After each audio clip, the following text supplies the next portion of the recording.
Hürmetli kitap anlıqçılar, huzurunlarda Jallat Xenim namlıq tarihi romanның davamı. 4.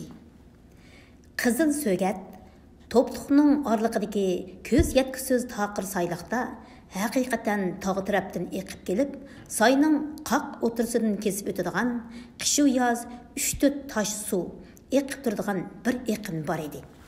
Bu yerdeki Qızıl Sögət degeni Yenisar nayısının yezisi. Topluluq degeni Yenisar nayısının yezisi. Taş su degenimiz bir taş tügümenni çögürültələydiğən suni köstüdü depdi. Bu sayda muşu iqindin bölək, işküdək, at ulağını suğarğudək su mənbəsi yox idi. Bu g'iltan sayda quduq qo'lab suv chiqarish ba'zi müşkül idi. Әттігәнден beri yazak qo'shinni boshlab, chaqmoq tezligida yo'l yurib, bu iqin bo'yiga yetib kelgan Shirali Bahodir. Bu sayning jug'rafiyalik ahvolini kuzatib, әттіген Әмір Kəbir Hinduqush Mirzaning e'tiqodlarining haqiqatan rost ekanligiga ishondi va lashkarlarini oramma oldirmay iqinning qarshi qirg'iqidan bir chaqirim ilgirlab qarorgoh qurishga kirishdi. Ular qarorgohlarini joylashtirib, g'izaga tutunib turishiga Qashqar qo'shinlarimi soyda osmon palak to'pchang to'zitib yetib kelishdi-da, soydagi iqinning allaqachon xon lashkarlari tarafidan egilinib, iqin bo'ylatib qarorgohlarini joylashtirib bo'lganligini ko'rib, o'zlarining bir qadam kechikib qolganligiga pushaymon qilishdi va ikki chaqirim orqaga chekinib, g'iltan sayga qarorgohlarini qurishga kirishdi. Shu chaqda Shirali Bahodir Hinduqush Mirzaning avliyolacha hukmiga to'liq qoyil bo'ldi va har ehtimolga qarshi lashkarlariga urush sepi tuzib, sapros bo'lib turishga farmon berdi. Har ikki tarafning lashkarlari nag'ir sunaylarni chelishib, bir pas suran cho'qan silishgandan keyin jim bo'lishdi. Qashqar qo'shinlari xon lashkarlarining ahvolidan ancha bexabar bo'lg'ashqa, yerim kundan ortiq yo'l besib, yerib ichib, ussab ketgan lashkarlarni aram oldirmayla qaramliq bilan hujumga o'tishga jur'at qilolmay to'xtab qolishgan edi. Osmonning qa'rida esilib turgan quyosh g'oyat zo'r o't shoridek tavlanib, butkul soyni to'nurdek qizdib etgan edi. Soydagi toshlarga yalong oyoq dassash mumkin emas edi. Soyda uchrashgan ikki qo'shin bir-biriga xirs qilishganicha o'z qarorgohlaridagi yog'ochdan qurashtirilgan kuzatish munorining ustida qarshi tarafni kuzatgach bir osh peshin vaqtni o'tkazibdi. Oxir peshin vaqti bilan jazo yurishi qilg'uchi xon lashkarlarining asosli qo'shinimi yetib keldi. Әмір Kəbir Hinduqush Mirza sarkardlarini agashtirib, Shirali Bahodirning iqin bo'ylatib qurgan qarorgohlarini ko'zdan kechirdi-da, rozimanlik bilan boshlang'ishdi. "Yow jangga undimasa, biz oldirmayli", dedi Hinduqush Mirza bargohi oliga qaytib kirgandan keyin. "Lashkar ot uloqlarimiz uzun yo'l yurib hardi, iqin bo'yiga joylashib oldik. Sudun g'emimiz yo'q. Oziq tülük, yem xashaklarimiz yetkuchi bor." U yotish begiga qarab farmon tushirdi. "Kechilik qarovullar bir hassa ko'paytirilgay. Boshqa lashkarlar xotirjam uxlab aram og'ay. Kechida hech kimning o'zi qarorgohidan xohlagancha sirtqa chiqishiga ruxsat yo'q. Farmonga xiloflik qilguvchilarning kallasi elinadi. Navada yav qo'shinlari kechida qarorgohimizga bosqin qilib qolsa-chu?" dedi Malika Muhtaram xonim bolalarga xos ehtiyotjonlik bilan.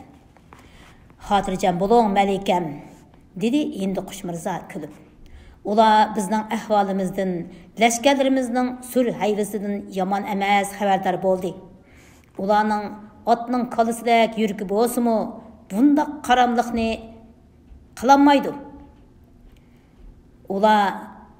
Ularning otning qolisidek yurgi bo'lsa-mu, bundaq qaramliqni hargiz qilolmaydi. Desam demisam, ular hozir bizning kechilab bosqin qilishimizdan ehtiyot qilib, qarorgohlarini chekindiryotidi-g'o deyman. Ular qarorgohlarini allaqachon joylashtirib bo'lgan tursa, yana qo'zg'alib yurmas, dedi Bo'rong'ar qo'shinining amiri Cho'pik Mirza ancha ishonmagan holda. Amir Kabir otamning deganlari to'g'ri, dedi Malika Muhtaram xonim so'z elib. Asiya Qashqar qo'shinining amir lashkari urush ilmidan xabarsiz. Kalva odam bo'lmasa, qarorgohni bir necha chaqirim chekindirib, qaytadan joylashtirdi. To'g'ri dedingiz, Malikam, dedi Amir Kabir Muhtaram xonimning hukmini tasdiqlab. Ishonmasanglar, satqi chiqib qarab beqinglar. Sarkarlardan bir qanchasi bargohi olidan sirtqa chiqib, ko'zitish munorasidan qarshi taraf lashkargohiga nazar toshildida Hinduqush Mirzaning oldini ola qilgan hukmiga qoyil bo'lib barakallah aytishdi. Rostilla Qashqar qo'shinlari qarorgohlarini chuvib, chekinish taraddudini qilib Bu kecha jimjit o'tdi. Bomdod namozdan keyin har ikki tarafning lashkarlari qarshi tarafning qarorgohlarini aniq ko'rolmagan bo'lsa-mu, nashtilik uchun o't yiqilgan uchoqlardan ko'tarilgan quyuq estutakni aniq ilg'i qildi. Nashtidan keyin Qashqar qo'shinining qarorgohi tarafidan ko'tarilgan chang to'zon bulutları xon lashkarlari qarorgohi tarafga qarab surilishga boshladi. Ular jang qilish uchun kelib Bunu ko'rgan Amir Kabir Hinduqush Mirzami sarkarlariga lashkarlarini sapros qilib turishga buyruq berdi-da, qarorgohdan bir chaqirim ilgirlab jang sepi tuzdi. 1000 kishilik qo'shinni oziq-tulik, yem-xashak va qarorgohni qo'g'dashga qoldirib qo'ydi. Bir chaqirim orliq qoldirib, jang sepi tuzgan ikki qo'shin nag'ri sunoylarini chelishib, bir haza cho'qqan suran silishdi. Her iki tarafның tuğ alamları sayının ıssıq şamılida larzan lapildaydı. Hinduqush Mirzadan başqa sarkarlarning hammasi beshiga do'pilg'a, uchisiga savut kiyishib, o'zlari eng yaxshi ko'radigan yaroqlarini mahkam tutishganicha ot ustida mag'rur o'tirishadi. Chilan to'ruq qori shahar org'imiqiga minib olgan Hinduqush Mirza beshiga o'rvagan chaqqangina o'qiyasini hozirla bir kimga o'tadigandak qo'liga ilib olgan edi. Naysi bo'lsa ostidagi qora arg'imoqning egriga g'anjoqliq turadi. Sultan Abdullah xonning og'zidan qora tulpar deb ta'riflangan. Ostona chavandozlari umrida bir qitim bo'lsa-mu minib beqishni armon qiladigan. Ammo hozirgacha xondan boshqa hech kim minib baxmagan bu isil otni Abdullah xon oltin egar jabdoqlari bilan Malika Muhtaram xonimga hadiya qilib atgan edi. Qashqar qo'shinining amir lashkarlari Akifga Ali Shohbek bilan Ali Qulbek va o'rinbosar amir lashkar Amir Mirza Yusufbekning ikki tarafida Xo'ja Hidoyatulloh Ishonning so'pi lashkarlarining sarkarlari Mo'lla Saqi bilan Mo'lla Naqi.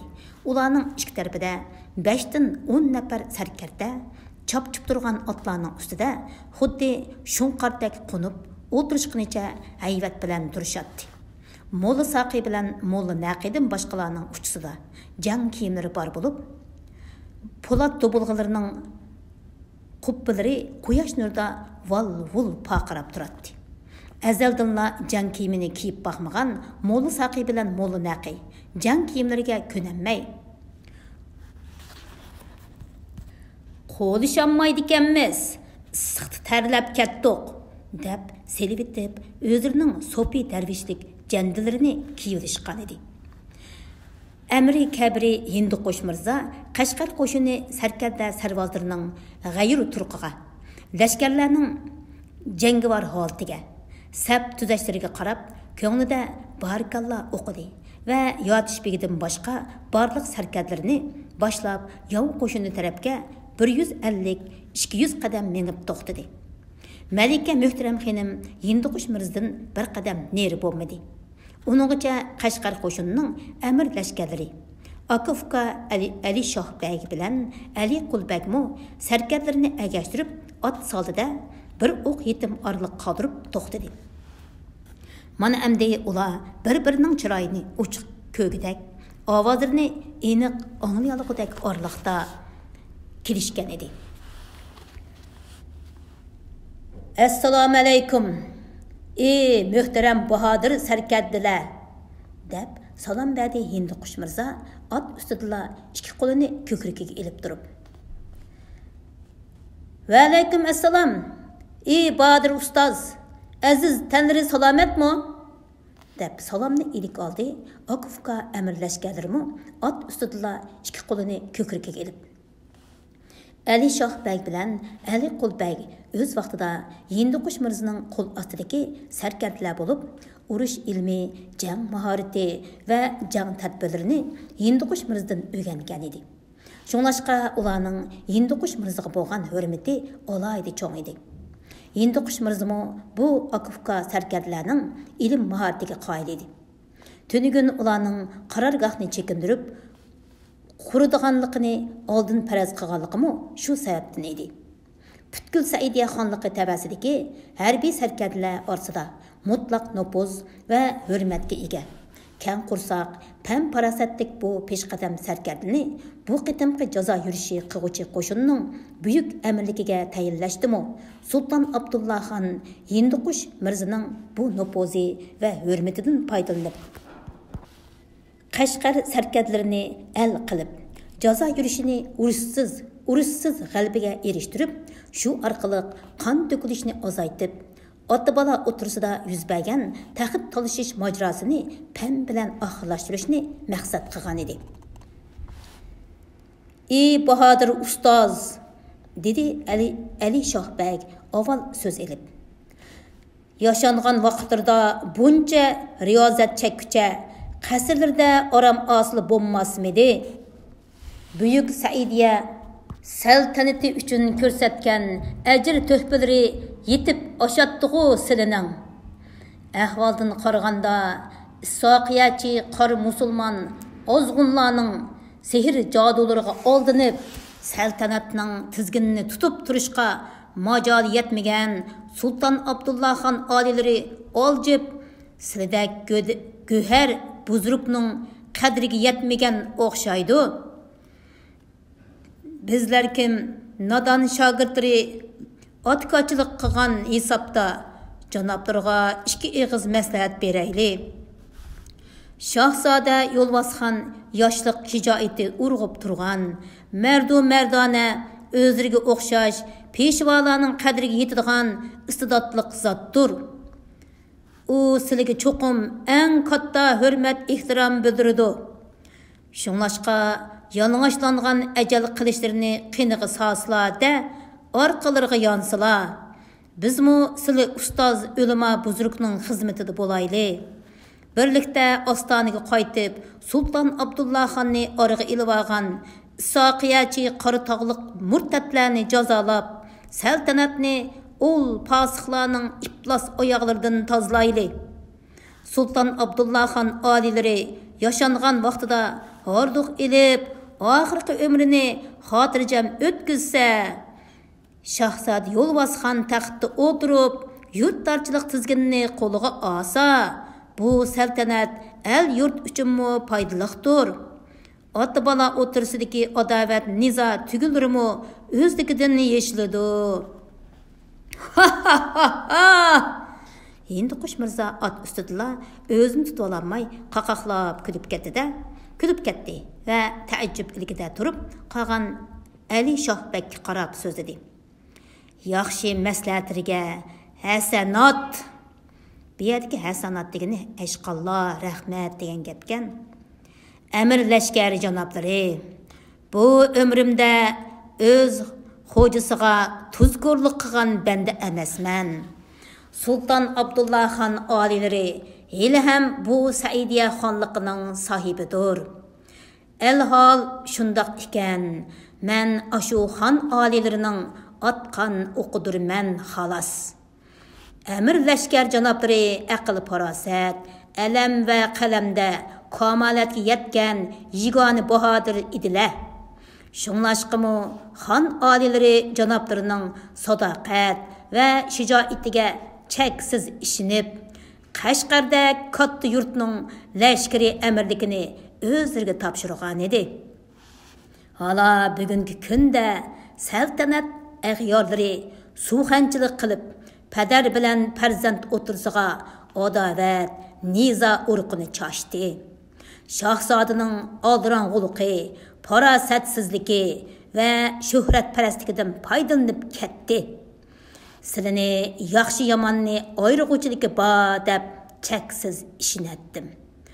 Mana endi hayron qilyapmanki, sizlarmi ashu yomonlarning qo'lidagi ajal qilichi bo'lib cheksiz himmatiga va e'tiborlashiga musharraf bo'lgan xon olilariga yenishqa petiniblar.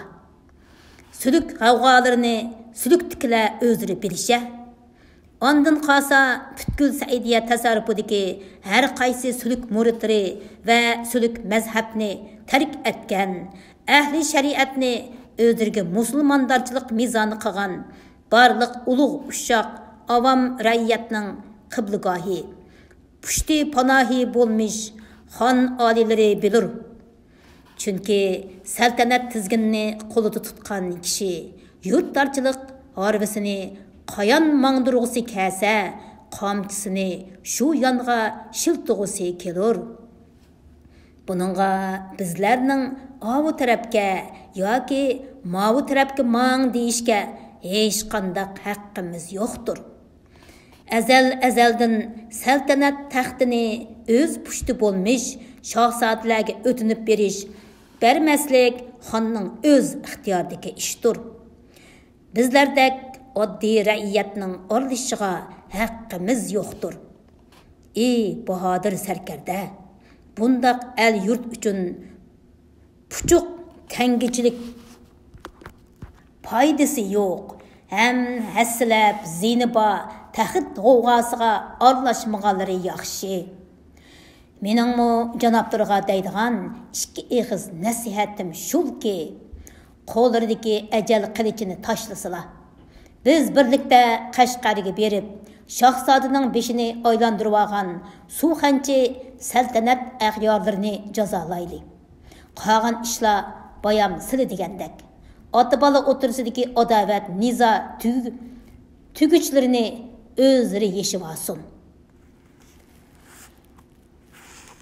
Undaq qilishga bo'lmasmikin, taqsir deb gapga luqma soldi Ali Shohbagning inisi Ali Qutbag ta'addi qilib.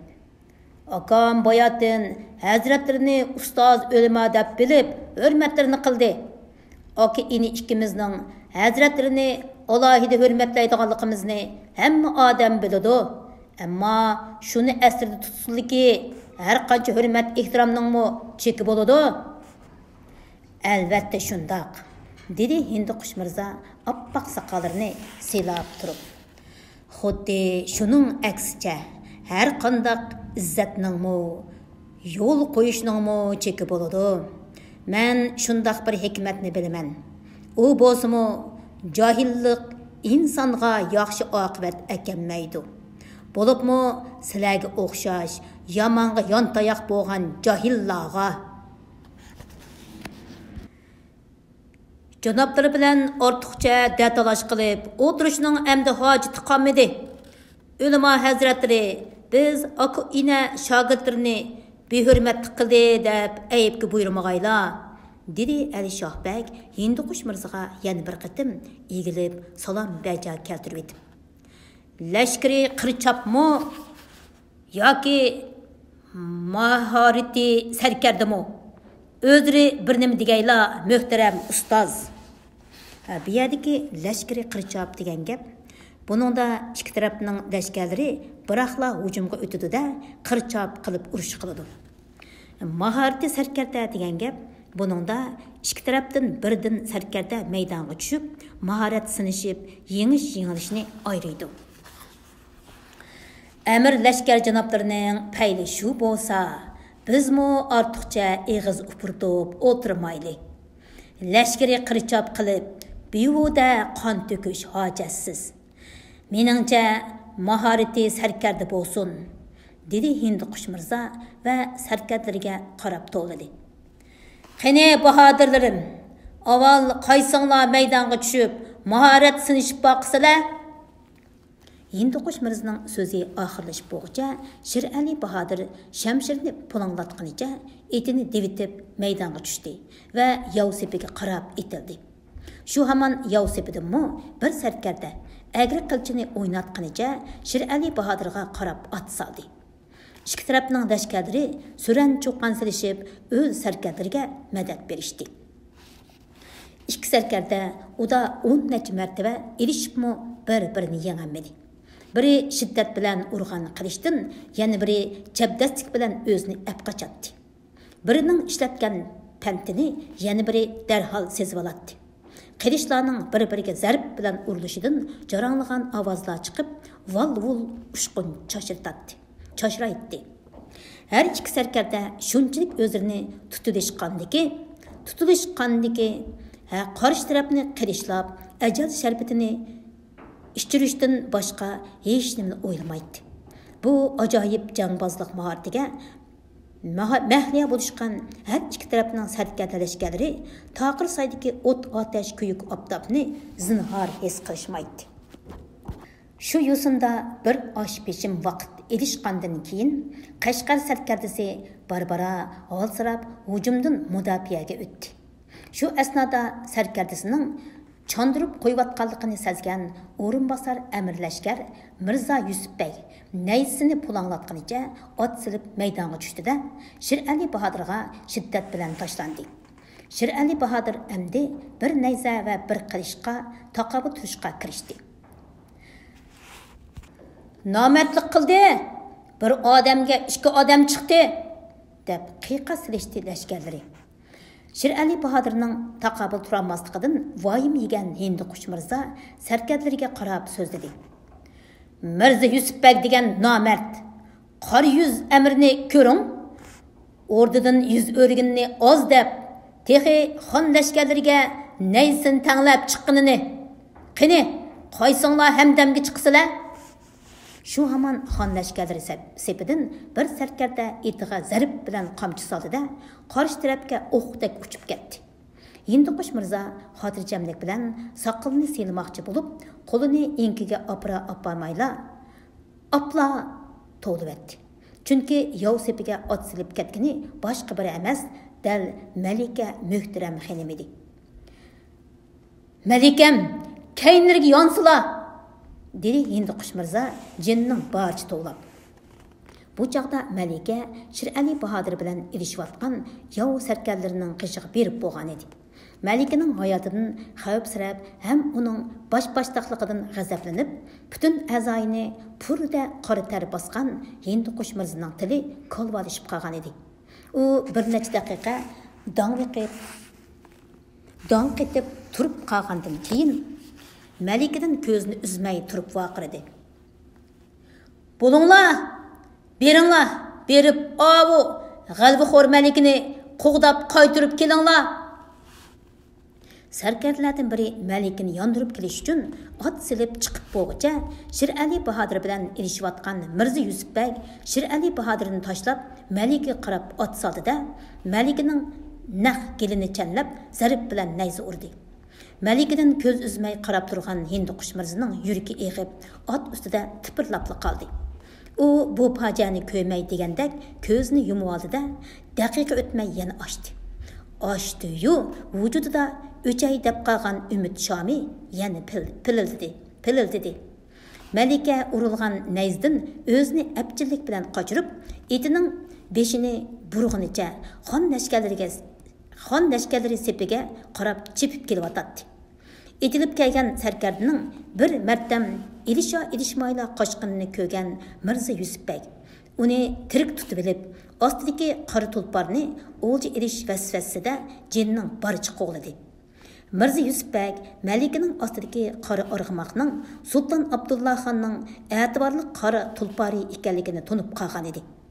Qechib ketayotgan Malika qora tulparning tizginini ixtiyori qo'yib o'tib, qo'lidagi nayzisini egarga chaqqanlik bilan g'anjug'iladi-da, bo'yniga esib olgan o'qyosini ilib, kun o'qdandan bir tal o'qni ilib, kirishqa selib, ya'ni to'lin holatga keltirib, Tartib olgandan keyin shoqqida kayniga qayrilib, orqasidan 7-8 qadam yiroqlikda jinning barcha qo'g'lab kelayotgan Mirza Yusufbekning ko'zini nishonlab kirishni qo'yibdi. Shu hamon Mirza Yusufbek echinishliq birini vaqirab, ot ustidan orqasiga uchib tushdi. Malikaning atgan o'qi uning dal o'ng ko'ziga berib sanjilgan edi. Uninggacha egarning g'anjug'isidan naysini ilishga ulgurgan Malika qora tulparning tizginini shaqqida kayniga burdi-da, og'riq azobida qumga chiqib qolgan beliqdak piltinglab turgan Mirza Yusufbekning naq keliga to'g'irlab, naysini gachchida sanjidi. Uninggacha Malikani qo'g'dash uchun yetib kelgan sarkarda qora tulparning tizginini qo'liga ilib oldi. O'rinbosardan ayrilgan Ali Shohbek nag'ri chaldirib, jangbozlik mahoratini vaqtliq to'xtatish haqida Hinduqush Mirzaga bishorat berdi. Malika Muhtaram xonimning hayotidan andish qilib turgan Hinduqush Mirzami darhol nag'ri chaldirdi. Nag'ri ovozini anglagan Shir Ali Bahodir bilan Qashqar qo'shinining sarkardasi elishni to'xtatib, o'z saflariga qaytib kelishdi. Hey, g'alvixo'r Malikam! Osi munofiq Amir Mirza Yusufbekni o'ltirib, xon lashkarlarining hayvisini oshirgan to'hpingizni demisam, sizni shu topning o'zdila lashkari jasoqqa tortar edim. Yana bosh-boshdoqlik qiladigan bo'lsangiz, darhol ostoniga qaytirib etaman yoki qarorgohga sulab nazarband qilib qo'yaman. Moshtimdak bir ojiza bo'g'ingiz bilan yurikingiz ajab cho'nkan-g'u sizning. Jangga chiqishga sizga kim ijozat berdi? Bilamsiz, bu degan yog'i hargizmi o'yin emas. Bu yerdagi yog'i degan so'z urush degan gapkan. Ranjimisizlar, Amri Kabir ota, dedi Malika Muhtaram xonim erkalab turib. Bayam o'zri hamdamga chiqishga farmon berdilar. Farmon berilgankan, albatta sarkarlardan biri hamdamga chiqish kerak. Gerçi men rasmiy sarkarda hisoblanmasammi, Janobi Bahodir sarkarlar bilan bir safda turgankanman. Farmon berdor bo'lish burchim bor. Uning ustiga chopchib turgan qora tulpar boshqa sarkarlarning etidan chaqqan chiqib qoldi. Demisilmi, buning o'yin emas, yog'i ekanligini obdan bilaman. Bo'lmasa, xon otamga shuncha yalvirib kelmas edim. Turpandagi vaqtimdimi otamga ergishib bir qancha qitim yog'i ko'rganman. Javoblashmang. Bosh-boshdoqlik qilmaslikqa va'da bering, dedi Hinduqush Mirza qapqani turib. Xo'sh, va'da beray, Amri Kabir ota, dedi Malika Muhtaram xonim beshini töven silib. Shu topda Hinduqush Mirza qasdan qapqani turvag'ini bilan Malikaning bayamqi ko'rsatgan bahodirligidan va kamolatga yetgan o'qiya etish mahoratidan suyunib, ichida barakalloh aytayotganligini hech kim bilmaydi. Shu asnoda Ali Shohbekning elchisini xon lashkarlarining qarovulari oldiga silib akeldi. Elchi qo'yindan bir parcha xatni elib Hinduqush Mirzaga topshirdi. Ali Shohbek xatda bugun lashkarlarni hordiq oldirib, jangni qaytadan davomlashtirishni talab qilgan edi. Tinch havo, kuyuk oftobda lashkarlarga issiq o'tib ketishidan ansirgan Hinduqush Mirza bu talabga qo'shilib, sarkarlarga lashkarlarni qarorgohga qaytirish farmonini berdi.